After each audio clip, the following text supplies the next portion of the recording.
My heart pounded. Not with the excitement I'd felt all day. No, this was a cold, hard thud. A thud of dread. They weren't going to let me in. Not into the VIP section. The section I had reserved. The section I had confirmed just this morning. I'd been looking forward to this night for weeks. It was supposed to be a celebration. A quiet one, just for me. A reward for months of hard work. This new restaurant, the Gilded Spoon, was all anyone talked about. Elegant. Exclusive. The best food in the city. I'd saved up. I'd made the reservation far in advance. VIP. Just to feel a little special. I'd even bought a new dress. It was a deep sapphire blue, and it made me feel beautiful. I'd spent extra time on my hair, on my makeup. I felt confident. I felt happy, until I walked through their big fancy doors. The lobby was stunning. Marble floors, crystal chandeliers, soft music playing. I smiled at the hostess. She stood behind a polished wooden podium. "Good evening," I said, my voice warm. "I have a reservation for one, under the name Amani." She looked at me. Her eyes scanned me, from my shoes to my hair. It wasn't a welcoming look. It was assessing. And I felt a tiny shiver. The first hint that something was wrong. "Amani," she repeated, her voice flat. She tapped at her computer screen. Tap, tap, tap. Her perfectly manicured nails made sharp little sounds. "Ah yes," she said, but there was no recognition in her eyes. "The VIP section." "That's right," I confirmed, my smile still in place though it felt a little strained now. She didn't smile back. "I'm afraid the VIP section is full," she said, just like that. My heart did that cold thud. "Full?" I asked. "But I have a reservation. I even called this morning to confirm it." I pulled out my phone, ready to show her the confirmation email. The call I'd made, the pleasant voice on the other end who'd said, "Yes, Miss Amani, your VIP table is secured." The hostess waved a dismissive hand. "There must be some mistake," she said, her tone implying the mistake was mine. "Perhaps you misheard." My smile faded completely. "No," I said, my voice firmer now. "I didn't mishear. I have it confirmed." I could feel other people in the lobby. I could feel their eyes. A flush started to creep up my neck. This was embarrassing. This was not how my special night was supposed to start. "Let me speak to the manager," I said, trying to keep my voice even. The hostess looked annoyed, like I was being difficult. She picked up a phone, murmured into it. A few minutes later, a man in a sharp suit appeared. He looked important. He also looked impatient. "Is there a problem here?" he asked, his gaze flicking to me, then to the hostess. The hostess spoke before I could. "This lady insists she has a VIP reservation, Mr. Harrison," she said, "but we're fully booked." Mr. Harrison looked at me, his eyes, like the hostess's, did that slow deliberate scan, and then he said the words.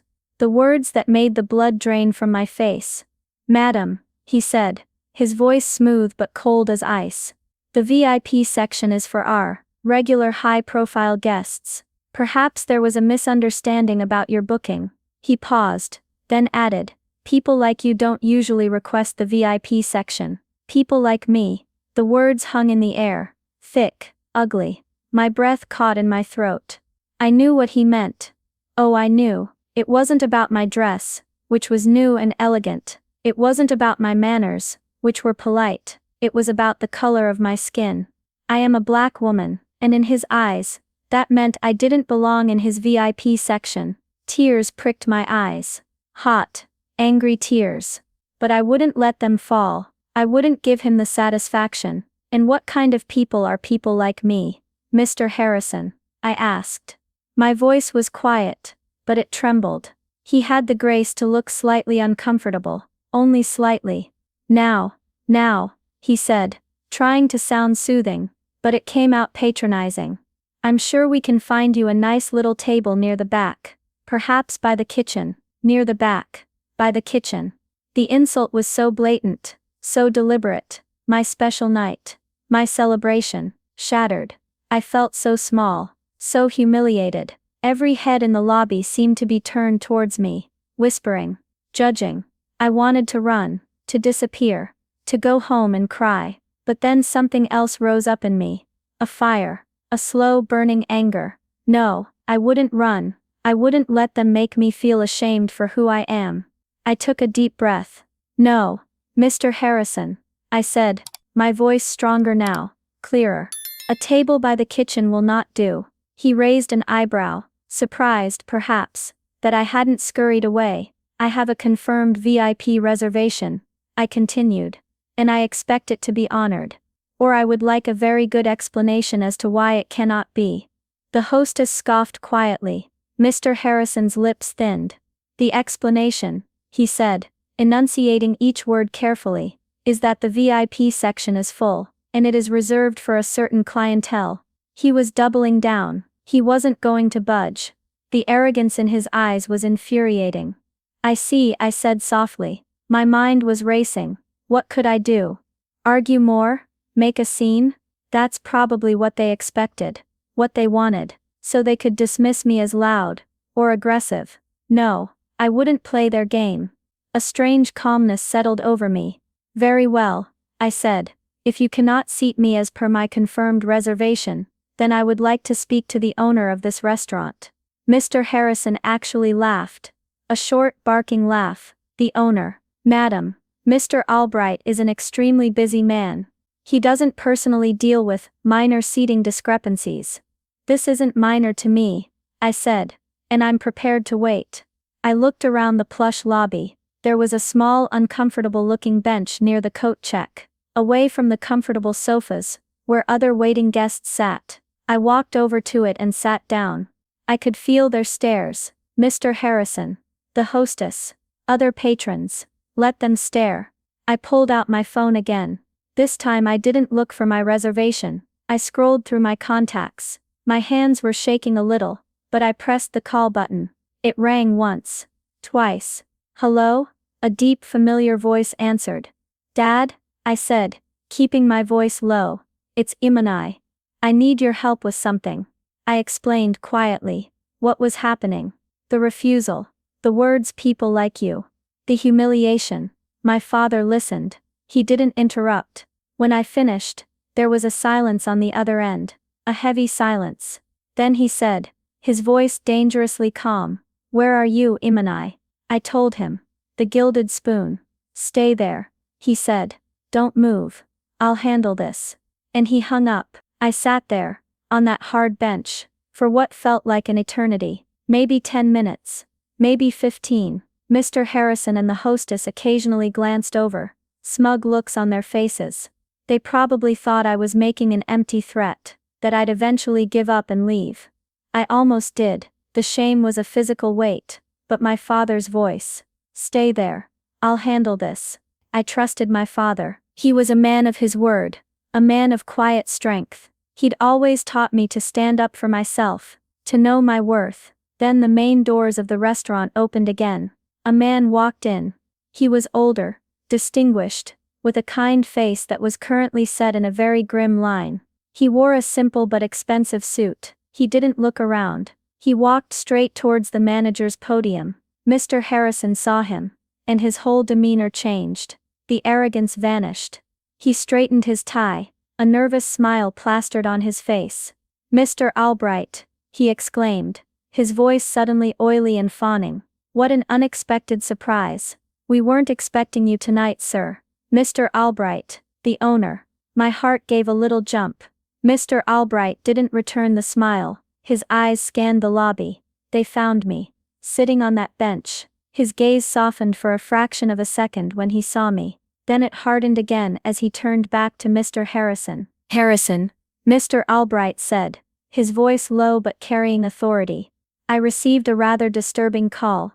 Mr. Harrison looked confused, then alarmed. Sir? A disturbing call. Indeed, Mr. Albright said. He gestured towards me. About your treatment of that young lady over there. Mr. Harrison followed his gaze. His eyes widened slightly when he saw Mr. Albright looking at me, but the smugness was still there, underneath. Ah yes, that, Mr. Harrison said, trying to sound professional in control. A slight misunderstanding, sir. The lady was insisting on a VIP table, but as you know, it's reserved. And He hesitated, clearly unsure how to phrase his prejudice in front of his boss. He glanced at the hostess, who nodded in support. She didn't quite fit the profile, sir. Harrison finished lamely. Mr. Albright's expression became thunderous. Didn't fit the profile, he repeated, his voice dangerously quiet. He started to walk towards me. Mr. Harrison and the hostess followed, like nervous puppies. As Mr. Albright got closer, he looked directly at me, and then he did something that made Mr. Harrison and the hostess gasp. He smiled, a genuine warm smile. Imani, my dear, he said, his voice full of affection. I am so sorry you were kept waiting, and treated so poorly. He reached me. He took my hand gently. Are you all right? He asked, his eyes filled with concern. I nodded, a lump in my throat. I'm okay, Uncle James, I whispered. Uncle James, Mr. James Albright, my father's oldest and dearest friend, my godfather, the owner of the Gilded Spoon. Mr. Harrison's jaw dropped, literally, his mouth hung open. The hostess went pale, deathly pale. Uncle James, Mr. Harrison stammered, looking from me to Mr. Albright and back again, his eyes wide with dawning horror. Mr. Albright turned to face him. His smile was gone, replaced by an expression of cold fury I had never seen on his kind face before. Harrison, he said, his voice like steel, this young lady is Imani Adebayo. Her father is David Adebayo, my business partner, my best friend, the man who as of last week became the majority shareholder in the entire Albright Hospitality Group. Silence. A thick stunned silence. You could hear a pin drop on the marble floor. Mr. Harrison looked like he was going to be sick. The hostess looked like she was going to faint. Majority shareholder, Mr. Harrison choked out. Which means, Mr. Albright continued, his voice cutting through the air, that Miss Adebayo here is not just my goddaughter. She is in essence representing the family that now owns this restaurant, and every other restaurant in my group. He paused, letting that sink in.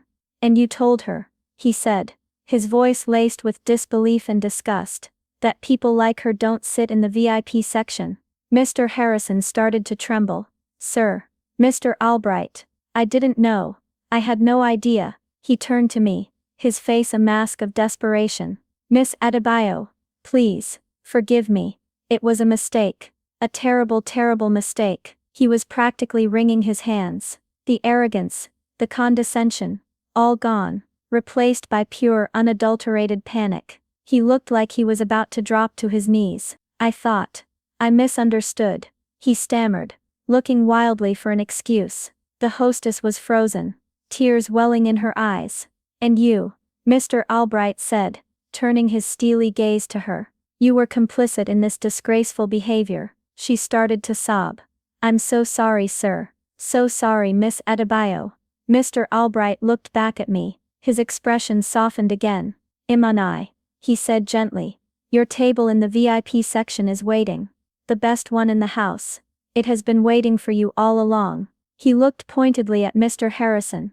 There was never any issue with it being full, was there, Harrison? Harrison shook his head miserably. No, sir. No, sir. It wasn't full. So you lied, Mr. Albright stated. You lied, and you discriminated against a guest. Against this guest. He sighed. A deep, weary sound. Harrison, he said. Clear out your desk. You are fired. Mr. Harrison crumpled. Sir, please. I have a family. I've been here for years. And in those years, how many other people have you treated like this? Mr. Albright asked, his voice cold. How many other guests have you turned away, or made to feel unwelcome, because they didn't fit the profile? Harrison had no answer. He just stared at the floor, defeated. Mr. Albright then looked at the hostess. You too, he said. Your employment here is terminated. Effective immediately. She burst into loud sobs. Mr. Albright put a comforting arm around my shoulders. I am so deeply sorry, Imani, he said again, his voice filled with genuine remorse. This is not what Albright Hospitality stands for. This is not what I stand for. He looked around the lobby, at the other stunned patrons. Let this be a lesson to everyone who works here, he announced, his voice ringing with authority. Discrimination of any kind will not be tolerated.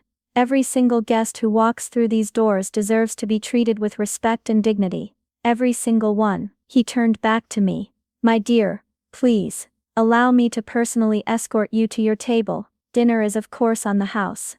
Anything you desire. The owner of the gilded spoon, begging for my forgiveness, offering me anything I wanted. The staff who had humiliated me, now facing the consequences of their actions. It was a strange feeling. Vindication, yes, but also sadness. Sadness, that it had to come to this. Sadness, that in this day and age, such blatant prejudice still existed. I looked at Mr. Albright, at Uncle James. I knew his apology was sincere. I knew he was horrified by what had happened. Thank you, Uncle James, I said softly. Part of me wanted to leave. My appetite was gone. The joy of my planned celebration had been tainted. But another part of me, the part that had refused to scurry away in shame, wanted to stay, to hold my head high, to sit in that VIP section, not as a show of power, but as a quiet statement. I belong here, just as much as anyone else. I think, I said, managing a small smile, I would like that table now. His face lit up with relief. Wonderful, he said. This way, my dear. He led me personally towards the VIP section, past the now empty manager's podium, past the other guests, who were watching with wide eyes. The VIP section was beautiful, quiet, elegant, with plush velvet chairs and soft lighting, and it was not full. There were several empty tables. He seated me at the very best one, with a view of the city lights. He fussed over me, ensuring I was comfortable, promising the best service. He apologized again, and again. He assured me that diversity and sensitivity training would be implemented immediately for all staff, across all his restaurants. He told me my father was already on his way to join me, furious but also proud. I did have dinner that night. My father arrived shortly after, his face a mixture of anger at what I'd endured, and relief that I was okay. Uncle James joined us for a while. The food was indeed exquisite, but the taste of the earlier bitterness lingered. It wasn't the joyful carefree celebration I had envisioned, but it was something more. It was a reminder that sometimes, you have to stand your ground, even when it's hard, even when you feel small, because dignity is not something anyone has the right to take away from you. That night, I learned that even in the most gilded of places, ugliness can hide. But I also learned that with courage, and sometimes with a little unexpected help, light can always overcome the darkness. What happened to me was wrong. It shouldn't happen to anyone, ever. But I hope my story reminds you that your voice matters, your dignity matters, and you always deserve to be treated with respect. Thank you for watching my story. What would you have done in my situation? Let me know in the comments below. And if this story touched you, please give it a like, subscribe to the channel for more stories, and share it with someone who might need to hear it. Until next time, take care.